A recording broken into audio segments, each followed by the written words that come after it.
It sparkles and shimmers, she told him. It sparkles and shimmers as if it need not adhere to the laws of our world. However, it is very paradoxical to find, you see. It requires a great adventure, but one need not go anywhere in the physical realm. The hero looked on in confusion. Do you think I could find the great treasure? The hero asked. I believe you could, my dear. You must simply exist, and you will find yourself on the path. You need not take anything but your soul with you. The hero nodded to his mother, and he headed for the door. He turned back, and he told his mother he loved her very much. He opened the door, and was whisked away by the promise of something that may not even exist.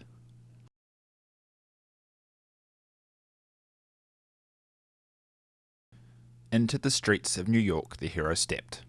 Unsure of where to go, the hero decided to ask others who may have attempted this journey themselves. Sitting atop a dumpster, the hero saw a robot holding a cigarette. He was not aware that robots could smoke. I didn't know robots could smoke, he said. Oh, I can't. I just hold it because it makes me look sophisticated. The hero was puzzled, but intrigued by this individual. Are you an adventurer? He asked the robot. I suppose you could say that. This piqued the hero's interest. Noticing this, the robot went on. For the majority of my time in existence, I have felt so incredibly lost. This mechanized contraption you see me in now, I was not always this way. A flap on the top of the robot opened, and a small mouse poked his head up. The mouse continued. I felt very overwhelmed by this city. I mean, I am so small, and this place is ginormous. This place never stops to breathe, like a permanent panic attack. It's always switched on. I was so overwhelmed. So I decided to go wandering.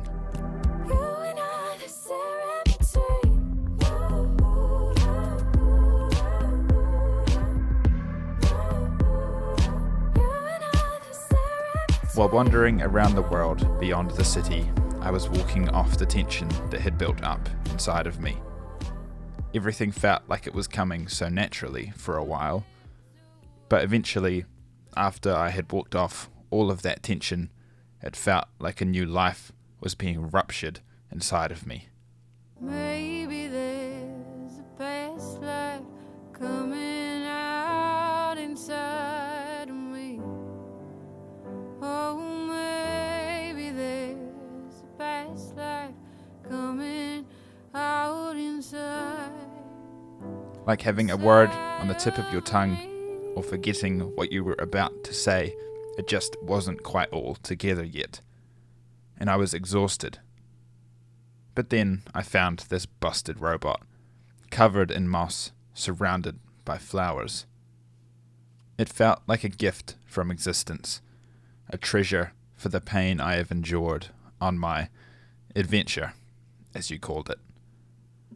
The pain of the adventure shattered me, but I had to be destroyed first, before I could be reborn. I finally felt like I was back in my body. This time I know I'm fighting. This time I know I'm back in my body. Oh, I'm back in my body. Oh, I'm back in my body. Back in my body.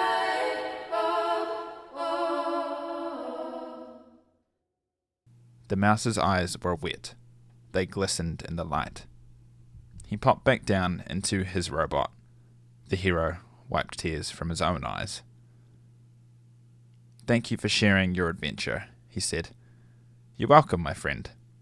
Say, are you on an adventure yourself? I am, actually. I'm looking for something that sparkles and shimmers, as if it need not adhere to the laws of our world. The mech looked puzzled for a brief moment before understanding. He looked at the hero with a kind, sympathetic warmth. I wish you all the best on your adventure, my friend. When you return, I hope to hear all about it and see this treasure for myself."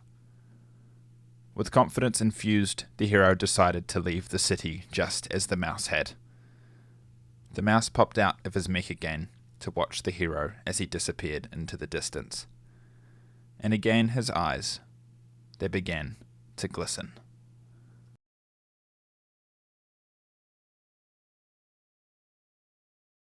After wandering into the world beyond the city, the hero saw in the distance a great mountain that stretched into the air, nearly scratching the sky.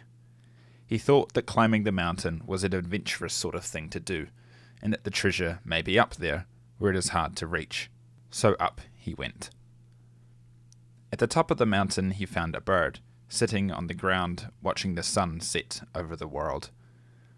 "Are you an adventurer?" he asked her. "Indeed I am," she responded with a great sigh. "Is this mountain top a part of your adventure?" "It is.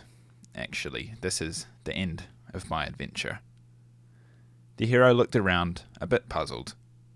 "There doesn't seem to be any treasure up here," he said. The bird looked at him and saw his kind, curious eyes, inviting her to safety. "I met him," the bird said, cracking slightly, "and I knew it would be a disaster, that the future me would regret it with every strand of her existence. Future headaches, wide-eyed nights, late lying awake, with future cold shakes from stupid mistakes. Future me hates me for future heartbreaks. Nevertheless, I felt guided by the universe to give him a chance. It was smooth as we pushed out to the sea of partnership, but soon he let me down, and then he did it again, and again, and again. But no matter how much he broke me, even when my soul was shattered to pieces, he would never notice. He turned his back on my destruction, only to do it again as soon as I had collected myself.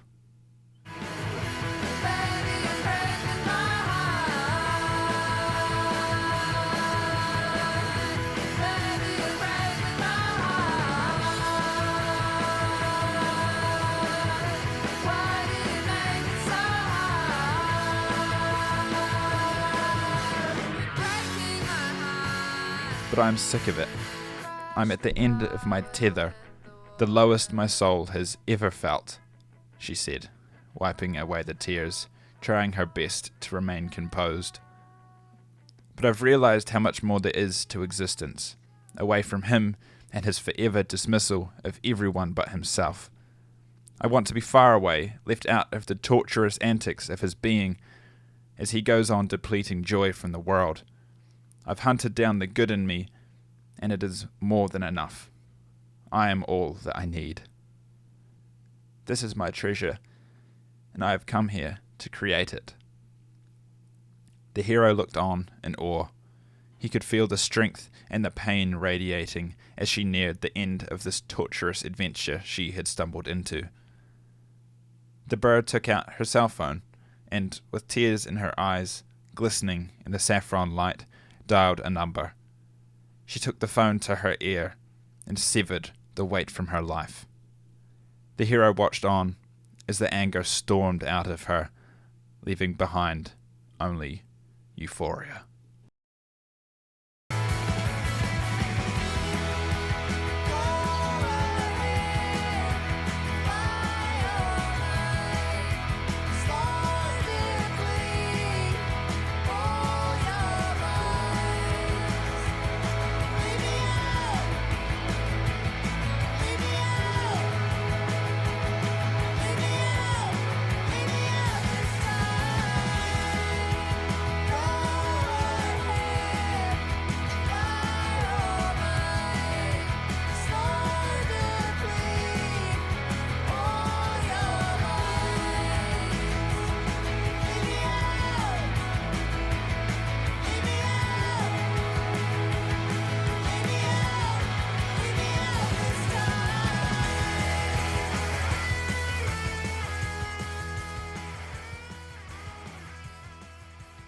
The sun rose in her saffron robes, welcoming in a new day.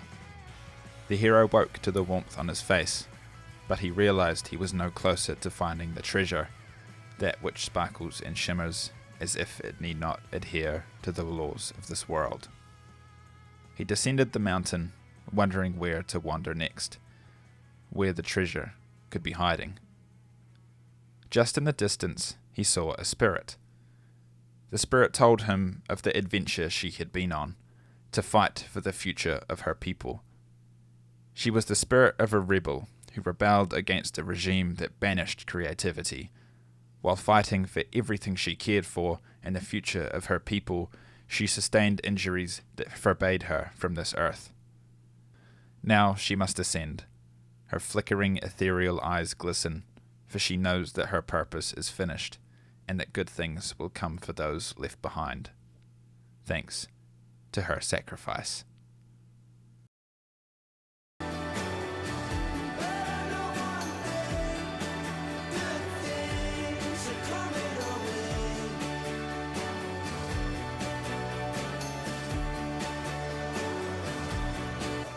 The hero asked the spirit to bring him to space so that he could see the Earth and possibly figure out where the treasure may be.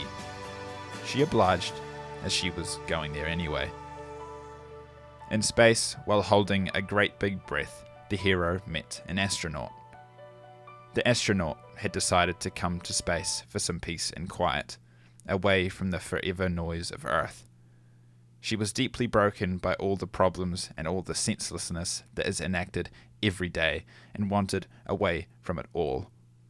But up here, where it all seems so silly, she saw how small and meaningless it all is, how it will all be eclipsed eventually, as the unstoppable march of time forgets all life and its stupidity and its hatred. And all that is now, and all that is gone, and all that's to come, and everything under the sun is in June, and the sun is eclipsed by the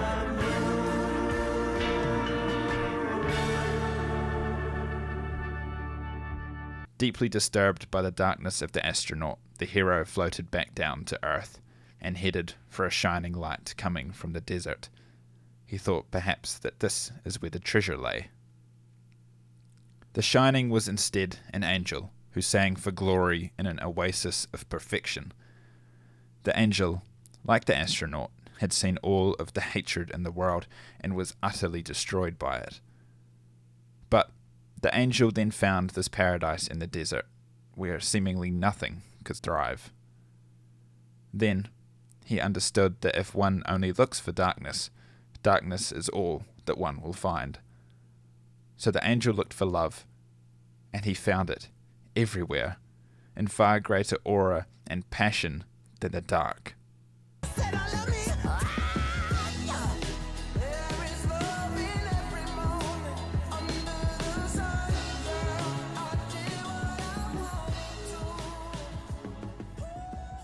But in the shimmering clear water of the oasis, the hero saw a small little fish. "What are you doing here, fish? So far away from everything. Are you an adventurer?" "I suppose we're all adventurers, so yes. But alas, all I have ever found is pain and misery."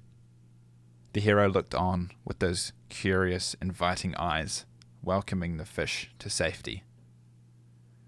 "Everywhere I have been, I have found anxiety or doubt or heartbreak. Winter follows me everywhere I go, no matter what I do.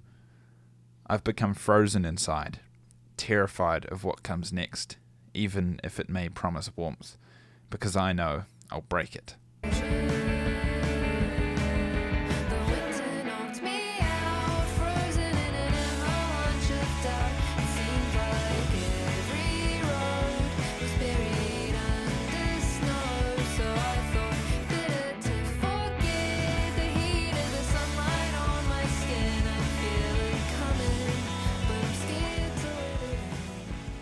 But then I met another, a soul so warm and pure that it was as if they were my absolute opposite.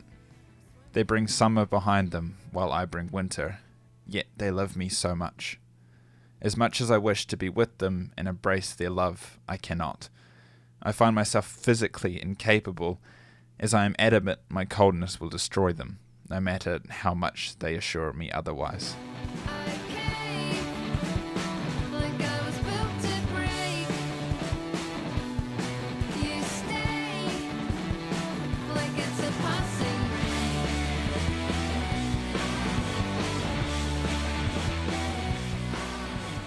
So I have come here, to try one last time to feel the warmth. Of course, just as I suspected, it is only cold. I am still the same frozen soul as before, unlovable and incapable of it myself. The hero's own soul was freezing, cracking with frostbite as he heard the fish's story. You see, everywhere I go I freeze and I break it. I don't know why I even try anymore. The hero thought back to all that he had met today. The mech, the bird, the ghost and the angel, even the astronaut. He saw that all of them, on their own adventures, had suffered a torturous, self-destroying bombardment throughout their life. But each of them, at their all-time low, found their treasure in apotheosis, in dismembering the remainder of their understanding. This internal destruction opens the soul to the new, and allows them to be reborn and find their treasure. You are holding on to something, said the hero. You must release the final piece of thread and allow all of the tension you have built up to be released. Allow yourself to be vulnerable, to be accepting of the hand you have been dealt, and with that will come annihilation. Then you will be reborn, and you will find whatever it is you need. The fish looked on, pondering what the hero had just said. I think I understand. Will you stay here with me in case I fail and lose myself forever? I'll be right here, my friend. The fish reflected on all of his anxieties, his doubts, his fears, his failures. He reflected on his unwillingness to go further and let it go in the wind. All of this had been building up. His soul had been on the verge of annihilation for seemingly centuries. All he had to do was give himself up to the cosmos.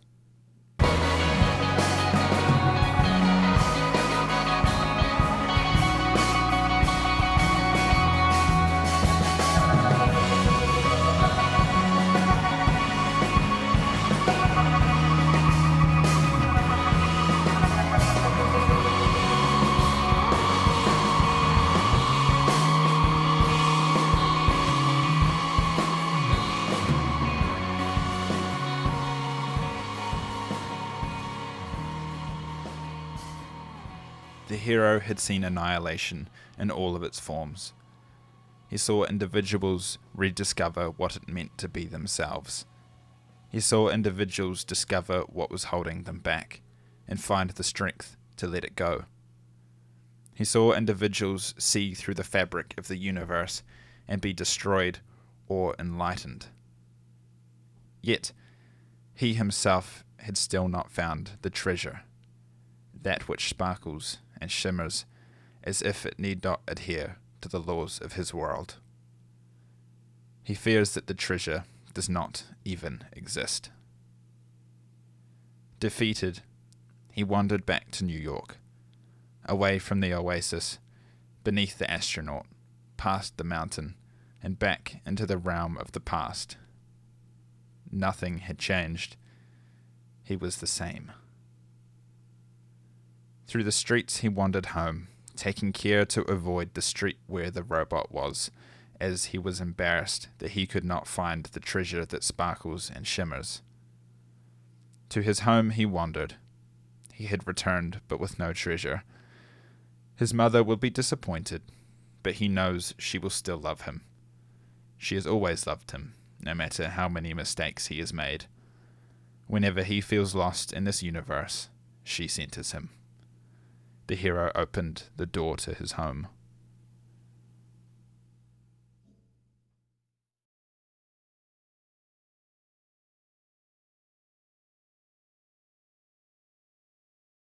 Lost in the universe, with uncharacteristic fury, the hero swirls with a sadness he had heard only from others, and with an anger at all of the things that he cannot change. His soul is hollow, cracked from the failure of his travels, shattered by the passing of his own hero. His ignorance disgusted him. He went searching for a myth while his mother passed alone.